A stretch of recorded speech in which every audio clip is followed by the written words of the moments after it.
All right, so it's so fantastic to have you here. You have your finger in so many different pies. Tell me what you do. Thank you for having me. I'm a strategic advisor and I support clients at the intersection of media, entertainment, and technology. Everything from stakeholder engagement, business plan development, program and product design, and really excited about being at Gavi this year. Yeah. See, I told you, you have your finger in so many different pies. But that's really interesting though, because you know, in all of these different sectors that you're in all of the different rooms that you're in, whether they're here in the West, whether they're in on the continent, 54 countries. That's right, that's right. What are some of the biggest obstacles that you hear when it comes to investing in Africa? Biggest obstacles are tax. Tax code isn't favorable to certain industries like the film and television industry to come and produce content there. Infrastructure, we work very closely with sports leagues and sports brands that are looking to do more work in the continent, but there aren't sort of the facilities that make it possible to produce those events there. Same with the music scene, the festival circuit. So I think there's a big issue with infrastructure. But we're seeing some development take place, like in Kigali and then in Kenya and Nairobi as well. Of course, South Africa is a bit more of a mature market.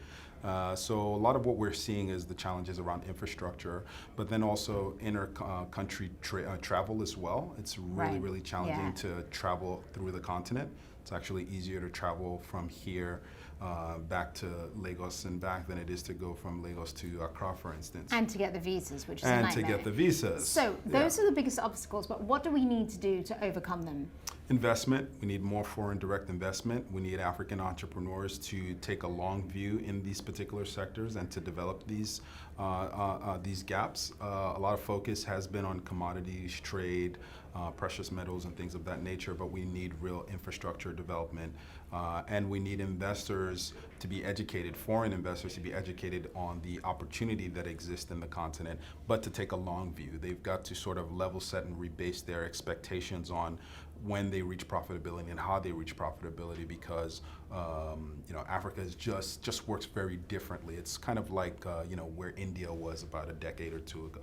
Okay, so I asked you about where the biggest obstacles are when you're in all of these rooms. Now tell me the flip side of that. When you're in all of these different rooms and in all of these different countries, what are the biggest opportunities that you hear? What are people excited about when they're coming into Africa? Oh, people are excited about the youth culture and the youth. Africa in the next 5 to 10 years will have about 40% of the youth population across the world.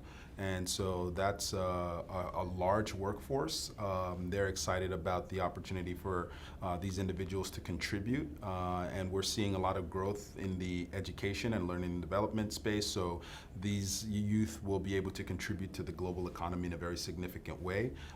They're also excited about the music. You know, Afrobeats music has been the greatest export from the continent in terms of its soft power. So we're seeing that continue to grow. You know, the success of artists like Burna Boy and Wizkid, who are selling out stadiums like Madison Square Garden and you know, the O2 Arena and things like that. And so what you're seeing now is, because of the appetite for our music and culture, folks are going back to visit and investing in the creative ecosystem. Netflix spent about $175 million over the last 5 years throughout the region. We want to see more. Conversely, they've committed to about $5 billion in South Korea, for instance. So we want to see more of that. But I think a lot of that has to do with the appetite for discretionary spending on the continent. So the business model is different, but brands are spending because it's a very brand-heavy dependent market and ecosystem. But we are seeing brands increase their spending in entertainment and media. So youth, media and entertainment, music is where there's a lot of interest. So, you know, it's really interesting because you were previously the CEO of Oke Media, and that was one of really the first media organizations that started to shift the narrative when it comes to Africa. And you were just talking about soft power in terms of music. That's exactly what Oke Media did, because as you started to change the narrative, people started to take notice in a positive light. That's exactly what this conference is trying to do, the Global Africa Business Initiative. You know, it started last year and here we are, and And where do you think they're doing a good job, and where do you think they need to improve as we go forward? Sure. Joby and the SDG, Amina Mohammed, have done a great job with this initiative. Actually, when I attended last year, it was the first time I'd ever seen the UN really quite focus on Africa during the UNGA like this. And which is a huge achievement in itself. Huge achievement, right? And to get people committed to coming back the second year. And when we were doing that work at OK Media, a lot of the conversation was about changing the narrative, was about expanding the narrative. And I think to a certain degree, a lot of progress has been made around the narrative of Africa, and thankfully to social media and other digital properties that have allowed us to sort of control and shape how we want to be represented in the world. But I think now we want to see more deals done. Right? And we want to see, long-term partnerships that are mutually beneficial, whether it's with government bodies or private corporations. We want to see more deals that allow for the narrative shift to be sustained through the business economics, that favor doing business on the continent. And that's why these conferences are so great, because of the intersection of all the different parties that are represented, from the public, from the private sector, from investors, philanthropic advisors who are also here. So what do you want to see happen by this time next year when we're here for Gabi Round 3? I want to see some big announcements. I would love to see, something similar to what Afrexim has done with the $1 billion creative exchange fund that they announced. I think they started off with about 500 million, and they've got another equity platform called FEDA. So we want to see some commitments. I'm sure there have been some deals that have been done, but we want to see some really large, long-term commitments with some real accountability around that as well.